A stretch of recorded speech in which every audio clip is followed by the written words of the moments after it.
Everybody is feeding yourself on the hysteria and the negativity. You gotta stay in the light. But one of the reasons why I was so excited is about A Wrinkle in Time, because the message is that the darkness is spreading so fast these days. You must become a warrior of the light. And the reason that's so meaningful to me is because that's how I've led my whole life. For these times, the darkness is there to show you your light. Look at what has happened. So if you put the focus on, look at what happened with the darkness that showed up in Parkland, and the darkness that showed up on the streets of Ferguson, and the darkness that showed up in many homes in Chicago with shootings and senseless murders. It brings out the best in people. It brings out the best. And so that's what it's there. We live on a planet where there is darkness and light. I deeply believe is not that do unto others as you would have them do unto you.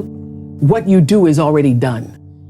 That moment in The Color Purple where she says, everything you ever tried to do to me, already done to you. So the law, the third law of motion in physics says that what you're putting out is coming back all the time, regardless of whether you know it or acknowledge it or not.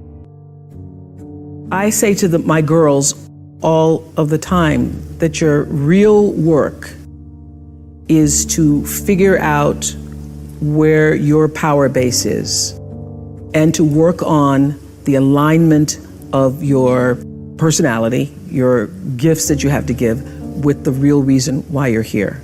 That's the number one thing you have to do, is to work on yourself and to fill yourself up and keep your cup full. Keep yourself full. Now, I used to be afraid of that.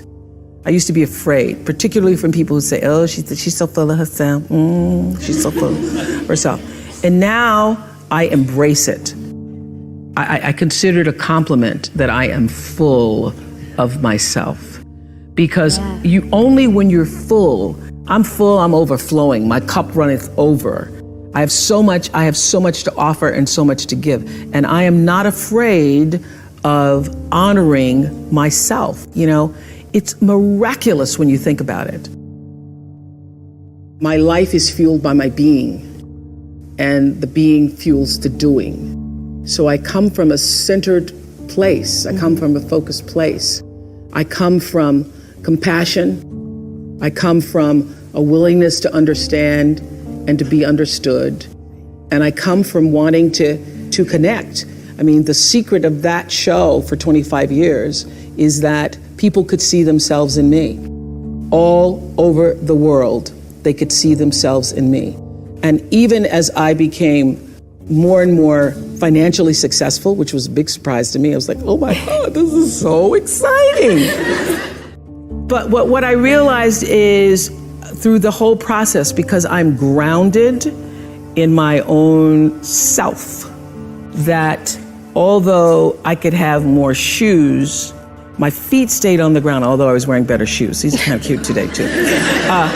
So I could keep my feet on the ground, even though I could get more shoes. And I could understand that it really was because I was grounded. I've done was doing and continue to this day to do the consciousness work. I work at staying awake. The reason why I was number one for 25 years is because I figured out early on, there is no story anybody has ever heard that somebody else hasn't experienced. Nothing. And I also figured out, probably maybe the first or second year, that all pain is the same. That a mother in Somalia feels the same way as a mother in Seattle when she loses her child.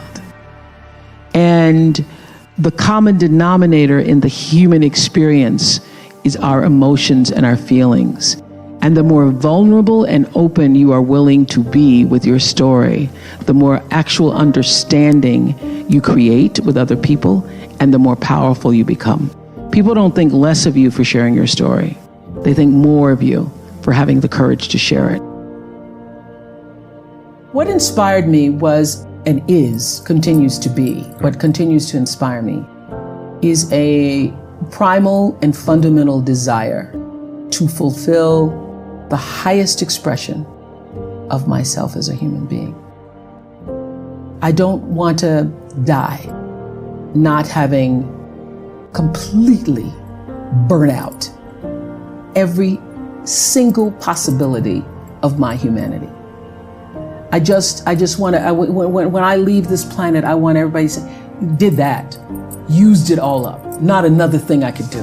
There wasn't another person I could have given of myself to. There wasn't another deed I could have done. There wasn't anything that you want to say, I want to fill it up.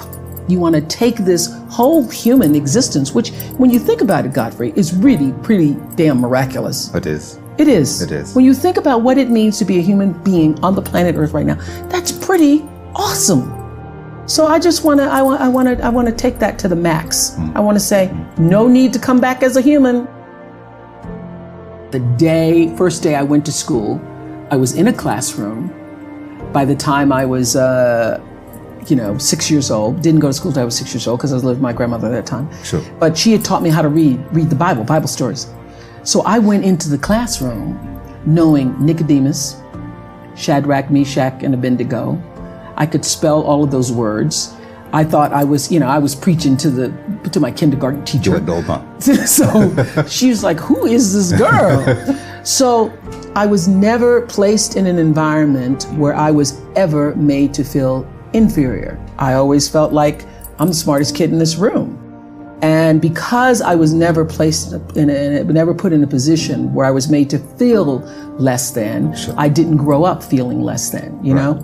And the rest, as they say, is history. And the rest, they say, is history. And it's all about what you believe. You know, I say this to, when I do something on my network now called Life Class, the fundamental key to success is what you believe is true for yourself. Not what you want, not what you desire. It's what do you believe? You know, you can say, I want to be the most successful person in the world. Yeah. But if you believe that there's a glass ceiling and you're going to have a hard time kicking through that glass ceiling, you will be defined by the glass ceiling. And the great beauty and gift of my life is that I was never defined by the box that other people tried to put me in. The energy of your intention is what determines your life. Most people don't think about their intention. They just think about what they want to do.